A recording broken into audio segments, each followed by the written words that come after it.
tarde. Eu vou ficar rodando aqui, assim, para ver todo mundo. Pessoal, eu sou designer, né, como o João já me apresentou, e esse é meu assunto preferido sempre. Então, eu vou fazer uma fala aqui de 25 minutos, mais ou menos, e aí depois vocês podem fazer perguntas, tá bom? Então, o tema da palestra é Design Sense Making, o elo mágico da usabilidade. Aí vocês devem estar se perguntando, como assim? O que quer dizer isso, né? Então, eu vou tentar ser bem didática para a gente poder passar pelos conceitos, tá? Então, só me apresentando, eu sou designer, hoje eu trabalho na Electrolux, sou head de design, tenho um time de 60 pessoas, e é lá em Curitiba, então eu vou e volto. E também sou professora da PUC, coordeno uma pós-graduação e, além disso, escrevo artigos e falo bastante assim, sobre design. E aí, a minha primeira pergunta, o que é design, né? Que é a pergunta que eu sempre gosto de fazer. Design são muitas coisas, né? Mas eu vou tentar trazer aqui para vocês um conteúdo de como eu penso as coisas relacionadas a design. Então, a primeira coisa design é projetar. Design é um verbo em inglês, né? To design. E esse verbo, a gente não tem tradução em português, a tradução é projetar. Então, é você desenhar, não é exatamente desenhar, porque a gente também desenha, mas é projetar. Então, quando eu estou fazendo um projeto de design, eu estou projetando algo. E isso pode ser um produto, um serviço, um app, né? A gente sempre tem um output final, uma entrega final. Mas pode ser várias coisas. E quando a gente está projetando, a gente sempre projeta algo novo, né? Então, a gente trabalha com uma coisa que não existe, né? Quando você pede para um designer, faz um projeto, ele vai fazer uma coisa nova, que não existe. E a gente trabalha, então, sempre com um novo, né? Por isso que a inovação e o design andam sempre juntas, porque quando você está fazendo algo, projetando algo, seja uma logomarca, seja um site, seja um app, seja um serviço, é novo, né? E é um processo não linear. Por que ele é não linear? Porque ele é criativo. Então, você começa de um ponto, só que você não vai de A para B, para C, para D, para E. Você vai de A para B, às vezes você volta para o A, e aí você pula para o E. E aí isso depende do projeto, das pesquisas que você faz, de quanto tempo você tem, de quantos recursos você tem, do contexto do projeto. Então, varia bastante. Então, aqui um exemplo, eu trabalho hoje com eletrodomésticos, né, não só desenhando produtos, com essa equipe maravilhosa que eu tenho lá, mas também outras coisas como serviço.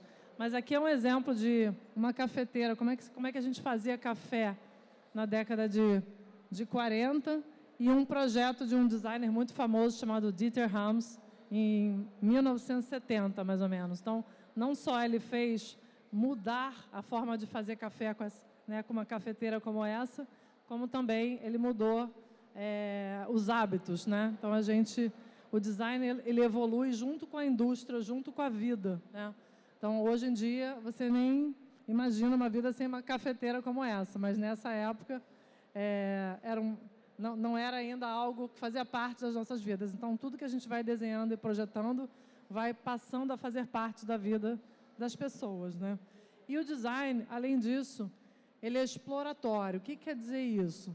Quer dizer que quando você começa um projeto, você explora possibilidades. Então, você explora um conjunto enorme de possibilidades, de cenários, de coisas que você também não conhece. A gente sempre pega um assunto que é novo, né? E aí a gente explora ele. Então, ele é um processo exploratório, onde a gente não tem uma melhor solução a priori, a gente não sabe onde a gente vai chegar, e a gente também não tem soluções prontas. E é muito comum, às vezes, quando a gente está no meio de um processo ou no workshop, pessoas que estão ali com a gente co-criando, às vezes não são designers, falam, não, isso aqui já é a solução. Não, calma, a solução vai vir ao longo de algumas outras etapas, e a gente pode até considerar depois essa solução no final, mas não necessariamente ela já é a melhor ideia. A gente trabalha muito nesse processo exploratório com desenhos de cenários, né? São ferramentas para a gente pensar, né, o futuro. Então, e se fosse um cenário... e aí a gente tem várias metodologias, tá? Mas é só para trazer o conceito. E se eu tivesse num cenário mais sustentável, se eu tivesse num cenário mais tecnológico, se eu tivesse num cenário mais ecológico, como seria o desenho desse produto? por exemplo. Então, a gente usa essas ferramentas para pensar possibilidades. É bem livre o processo, mas ele tem bastante etapas, né? E bastante ferramentas para nos ajudar. Então, quando a gente começa um processo de design, a gente começa sempre com um problema. Então, tem um problema para resolver. Por exemplo, eu preciso fazer café. Ou pode ser um problema mais complexo, eu preciso me deslocar. Ou eu preciso pagar uma conta. Ou eu preciso, sei lá, pegar um avião, né?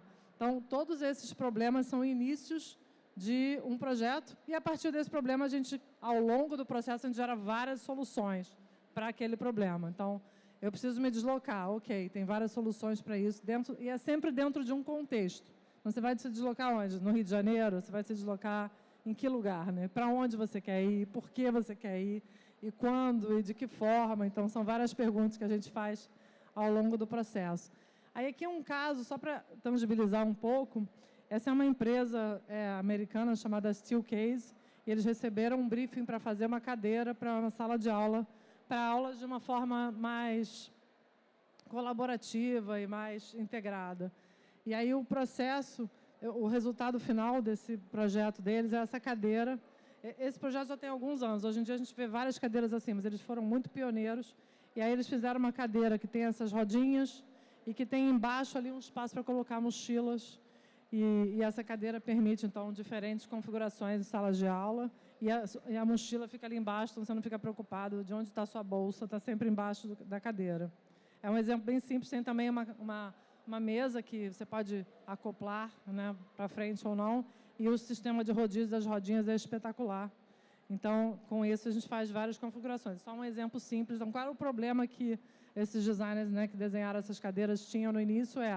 Uma cadeira que permita diferentes configurações de layout da sala de aula, né, e para que as pessoas fiquem confortáveis. E aí eles foram pesquisar e entenderam que a bolsa, a mochila, era um fator fundamental para esse contexto da sala de aula, para os estudantes. Então, consideraram a bolsa, a mochila, dentro do contexto, dentro do projeto. Tá? Outra coisa que eu queria trazer é isso que está no título da palestra, que é o sense making, né? Design é sense making. O que é isso, né? E isso eu tenho usado cada vez mais no meu trabalho, porque é como a gente organiza as informações. Então, muitas vezes eu vejo assim, né, um grupo de pessoas falando sobre uma solução de um serviço ou de um produto, mas com as informações todas não organizadas, né, sem uma lógica. E o que a gente faz muito bem, eu acho, nós designers mais experientes, como meu amigo aqui na plateia, o Axel, a gente faz muito sense making, né, que é pegar as informações e trazer uma lógica para elas, né? E aí a gente usa dentro desse contexto várias ferramentas, tipo o card sorting, que são cartõezinhos com nomes, né? A gente pode usar isso para uma mesa de pesquisa, ou a gente pode usar também para organizar coisas, né? Um baralho de palavras para nos trazer uma lógica, por exemplo, né? Todo o processo é bastante co-criado, então a gente tem momentos de cocriação e momentos de trabalhar sozinho, né? Uma outra coisa que a gente faz muito nesse sense making é tangibilizar os dados. Então, a gente pega os dados, pega as informações do projeto e coloca de forma concreta em mapas e com imagens e tudo. E a gente ajuda a quem está dentro desse processo, desse projeto, a visualizar os dados. E aí, quando a gente olha para um projeto, seja ele simples ou complexo, a gente está falando cada vez mais de um ecossistema, né? De produtos, tecnologia, pessoas, sistemas, sociedade, empresas, né? Então, quando a gente faz um projeto de um serviço, por exemplo, ou até de um produto, pode ser uma cafeteira, pode ser uma bicicleta, pode ser um transporte urbano, a gente tem que olhar para o contexto todo. Então, a gente olha para quem usa, a tecnologia disponível, as empresas que estão interligadas com aquilo, o governo, sociedade, e aí a gente coloca isso tudo dentro as informações necessárias de cada uma dessas frentes, pode entrar também dentro do projeto. E aí um outro exemplo aqui é da BMW. A BMW, empresa de carros alemã, né? E eles conseguiram inovar no pensamento de design, não só no produto, mas também em serviço. Então, eles têm um lab dentro da BMW hoje que pensa soluções. Porque como é que você evolui um carro, né? Você tem que estar sempre pensando no futuro, né, na tecnologia, em combustíveis, né, em fontes limpas, e no sistema urbano, em como as cidades vão evoluir, tudo isso. E eles também pensam muito serviços dentro desse lab. Então, o que é legal nesse trabalho, que eu trago assim, esse exemplo sempre porque é carro, mas a gente está pensando em serviço a partir do carro. E aí, o que esses designers fazem? Eles olham para essa pessoa que está dirigindo o carro como um motorista, mas não só um motorista, uma pessoa que tem uma vida. Então, o que eles criam nesses serviços por exemplo, são coisas como, o motorista, um tipo de persona no motorista vai sempre buscar o filho no colégio. Então, eles criaram um serviço dentro do app da BMW que avisa o carro, quando se aproxima da escola, o carro avisa a criança que o pai está chegando, por exemplo. São coisas simples, às vezes, né? São soluções simples. Ou avisa a sua própria casa, o carro avisa a sua própria casa que você está chegando e que você quer, se tiver frio, para a casa ser aquecida. Ou, se fosse aqui no Brasil, para a casa ser refrigerada. Ou para a sua água esquentar para o banho, ou coisas assim. Então, isso é pensar serviço a partir de um produto, que é um carro, né? Como é que você pensa outros usos a partir desse carro ou dessa tecnologia, né? E, por último, o design é processual. Então, a gente faz tudo isso, a gente cria todas essas ideias, a gente faz essas pesquisas, usa essas ferramentas, mas tem sempre um processo. Por mais criativo que ele seja, ele tem uma ordem, né? A gente sempre vai, a gente parte do problema, lembra do problema inicial, mas a gente sempre vai observar, depois a gente identifica oportunidades, soluções, desenvolve a ideia e aí, por fim, a gente prototipa. E aí, nesse processo, a gente faz uma territorialização, faz mapas de empatia, faz várias coisas para nos ajudar a entender esse contexto. E a gente também faz protótipos. Então, quando a gente está desenhando um app, a gente faz o protótipo do app. Mas quando a gente está desenhando uma cafeteira, também a gente faz um protótipo de uma cafeteira. Esse protótipo ele pode ser muito simples, né, só um volumétrico, ou ele pode ser mais detalhado. Depende do que você vai fazer com ele. Se você vai fazer pesquisa ou se você vai fazer só um teste dentro da sua equipe ali. E o design é um mindset também, né? E aí vem essa onda do design thinking, que foi uma onda forte, que agora foi incorporada para dentro de muitos processos das empresas, né? Mas que é o próprio processo do design, né? Então, o design thinking ele é o processo do design, né? E ele pode ser aplicado para outras coisas, para pessoas que não são designers também podem usar. E ele é muito legal porque ele nos ajuda a fazer as coisas, né, virarem concretas no final. Então, ele traz alguns pilares, como olhar abrangente. A gente trabalha com equipes multidisciplinares sempre. Então, a gente nunca faz um projeto sozinho. Então, você está fazendo, por exemplo, um projeto para um hospital, você está desenhando uma cama de hospital, você inclui nesse projeto, em alguma fase, você inclui os médicos, os enfermeiros, os técnicos, as pessoas que limpam o quarto, né, o paciente, quem acompanha o paciente, todos esses tipos de atores ou personas envolvidas nesse contexto. Então, a gente sempre trabalha com multidisciplinaridade, né? Novas ideias e protótipos. E, por fim, o design como elo mágico da usabilidade. Tudo isso nos leva a uma boa usabilidade, a um bom entendimento daquilo que a gente projetou. Então, se você entra num carro e não entende o painel do carro, você não está usando bem aquele carro. Isso tudo é usabilidade. Se você compra um micro-ondas e não consegue usar, é porque ele não tem uma boa usabilidade. Mesma coisa no app. Quem aqui já não usou um app inútil, né? Você baixa ali o app, não usa, não consegue usar, porque ele está mal projetado, ele está mal desenhado. Os designers não fizeram um bom trabalho, porque você não entende como usar, ou o botão está pequeno, ou você não entende a função. Então, isso tudo é usabilidade. E no mundo digital, cada vez mais a usabilidade está muito forte, né? Desde um computador que você usa, até um elevador, até um drone, né, até um check-in numa companhia aérea, né, entrar no metrô, quando você passa o cartão, né, tudo isso é usabilidade. Quando você fica preso ali na catraca, não consegue passar, é porque você não entendeu como é que funciona aquela catraca. Isso tudo é trabalho de design, tá?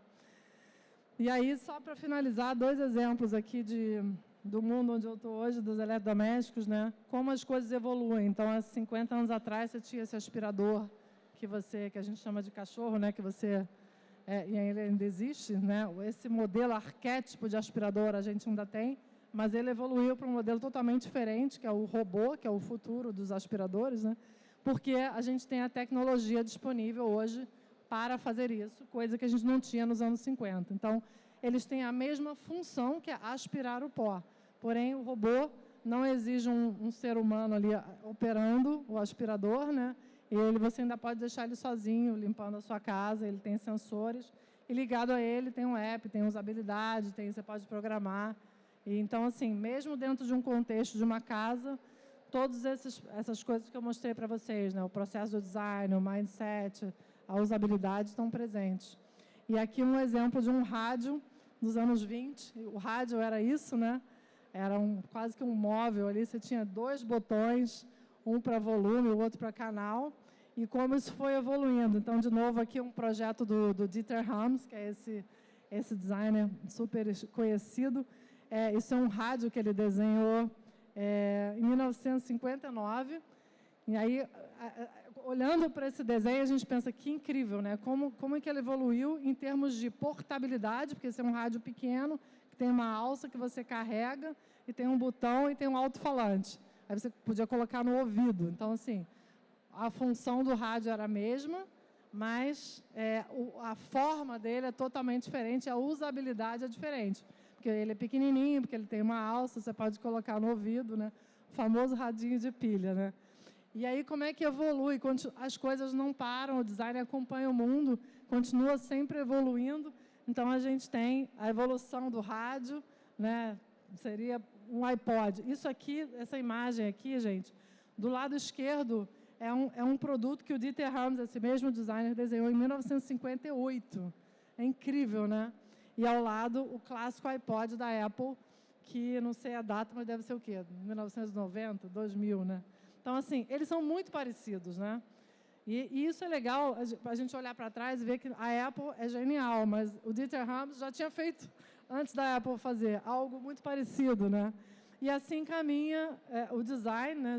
Sempre fazendo protótipos e continua evoluindo. Então, esse iPod, que era uma primeira versão, com a tecnologia disponível na época, virou uma segunda versão, com esse tipo de tela, e hoje em dia a gente tem ele dentro do iPhone, o iPod praticamente não existe mais, né? Isso é a evolução do design, a usabilidade, a funcionalidade, a estética, tudo está dentro do projeto. E quando a gente projeta, a gente sempre olha para esses 3 pontos, esse é o famoso triângulo do design, que é pessoas, tecnologia e viabilidade comercial. Então, eu tenho uma tecnologia digital, né? Então, o exemplo do robô, né? O robô aspirador, ele só é possível hoje porque a gente tem uma tecnologia de sensores que faz com que esse robô seja possível de existir, coisa que na década de 50 não era, né? A tecnologia do iPod permitiu com que o rádio, né, fosse mudando de forma e virasse o iPod, que depois virou o telefone, né? Então, a tecnologia é um dos fatores que nos ajuda a pensar coisas novas. As pessoas são o principal elemento que a gente desenha sempre para as pessoas. A gente não desenha para animais, nem para... Até a gente pode também desenhar para animais, né? Mas aí é uma outra usabilidade, né? Mas a gente desenha sempre para pessoas. Na hora que você está fazendo um projeto para uma criança, a usabilidade é diferente de uma pessoa adulta e de uma pessoa idosa, né? E a gente também tem que pensar nisso. Cada vez mais o design inclusivo e específico para você não excluir nenhum público, né? Lá na Electrolux até a gente trabalha bastante com essa frente de inclusão no design. E a última ponta é a viabilidade comercial, que em geral não é o nosso trabalho, mas é como que você vai fazer isso rodar, né? Quem vai pagar para isso existir e quem vai, né? É a parte da venda, né? Do serviço e do produto. E aí, só como último exemplo aqui, eu trago esse aqui é um produto da Electrolux, que a gente desenhou lá na Europa, que é um purificador de ar, super bonito, né?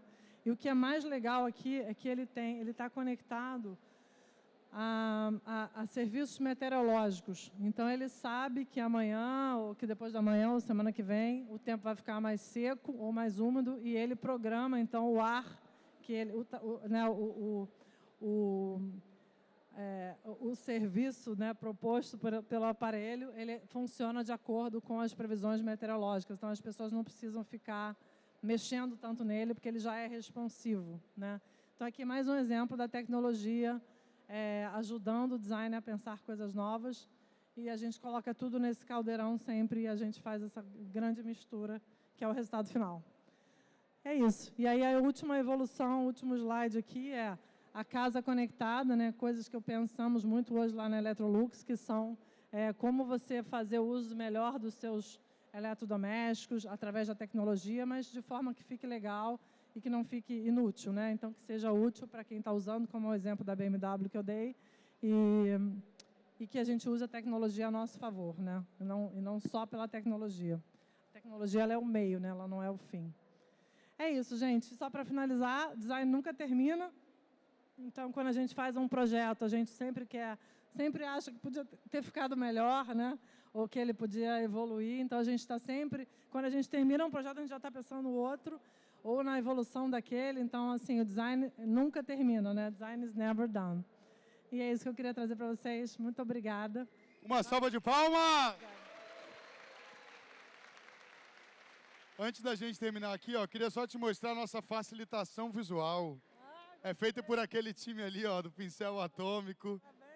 Parabéns, gente. Eles estão aqui unindo cultura, tecnologia e arte com mais aprendizado. É o tempo de vocês fazerem aquela fotinho, marcar o Senac aqui, o Senac RJ, marca a nossa palestrante, marca o Pincel Atômico, pode marcar também o João Freire. Enfim, é uma forma da gente tornar esses poucos 20 minutos ainda mais longínquos.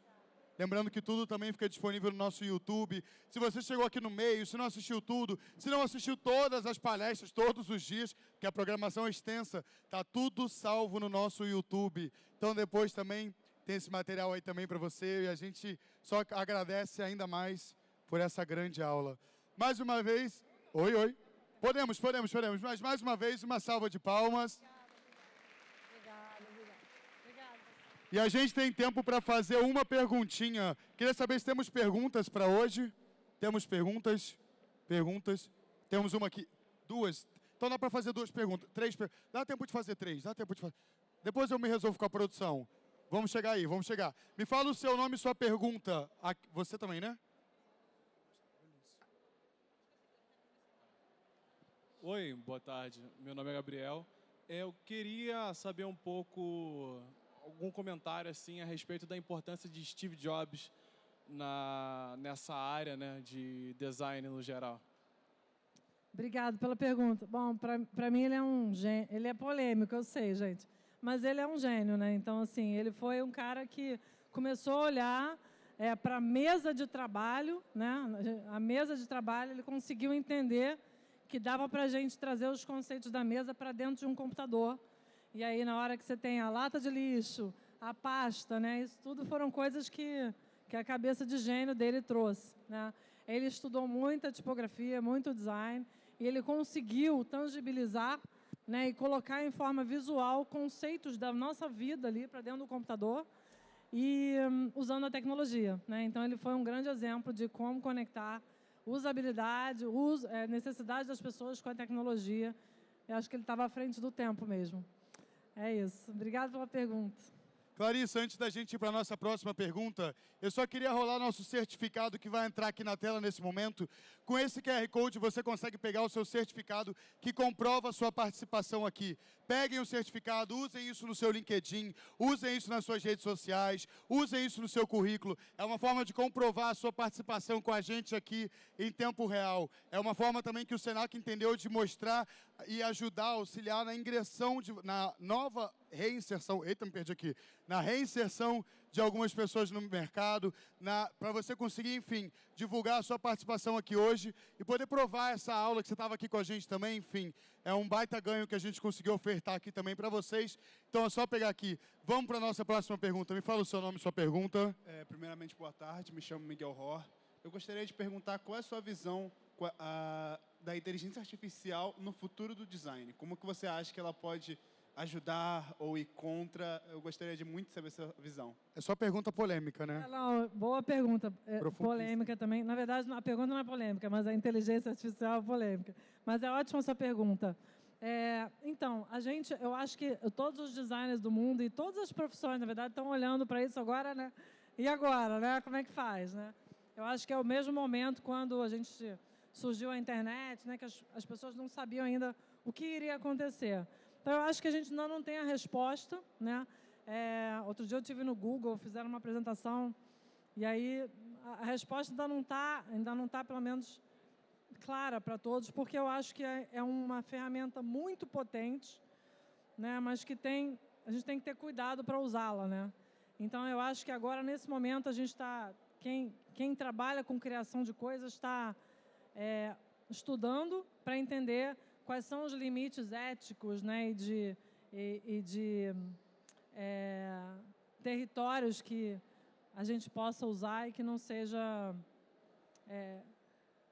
muito arriscado. Agora, o que eu acho que vai acontecer é que os modelos de negócio vão mudar.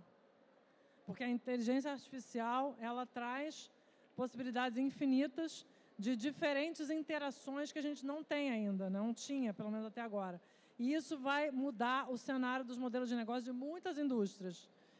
Não sei como, acho que ninguém ainda sabe, né? Mas com certeza vão mudar as relações entre pessoas e empresas, e os modelos de negócio vão mudar e vão surgir daí novos modelos. E pessoal, Faz sentido? te interrompi, desculpa. Não, imagina. Concluiu. Perfeito, obrigado. A gente, daqui a pouco, a Clarice encontra vocês aqui na frente, ó, no Papo Reto. Mas antes da gente ir para a nossa última pergunta, só rodar aqui o Papo Reto aqui em cima, ó. Daqui a pouco, quem quiser continuar trocando uma ideia, falar algumas dúvidas, pesquisas, enfim, trocar uma ideia melhor e mais pessoal com a nossa palestrante, ela encontra vocês aqui na frente também. Vamos para a última pergunta. Me fala o seu nome e sua pergunta. Tá, meu nome é Axel.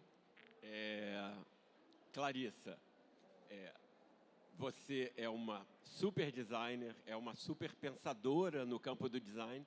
E a minha pergunta é, o quanto que a Electrolux impactou a sua maneira de pensar design, agora você à frente, né, de uma equipe executiva? Obrigada, Axel. Axel é um super designer também, ele é meu amigo querido. Obrigado pela pergunta, muito legal, Axel. Está sendo uma grande experiência para mim, porque eu estou dentro de uma corporação, né? Eu sempre trabalhei para as empresas, né? Como a maioria dos designers, mas agora eu estou dentro de uma, né? E ali a gente tem uma equipe muito grande de 60 designers com multidisciplinar, né? Com várias expertises diferentes, e está sendo muito legal aprender como esse design, né, que a gente faz afeta as diferentes áreas e, por fim, os consumidores, né? Então, desde um design de produto, usabilidade, design de serviço, design digital, pesquisa, né? Tudo isso a gente está aplicando e trazendo o novo também. Um dos nossos papéis é provocar e trazer o novo. E muita troca também com a Electrolux na Suécia, né? Então, está sendo muito legal. Obrigada pela pergunta.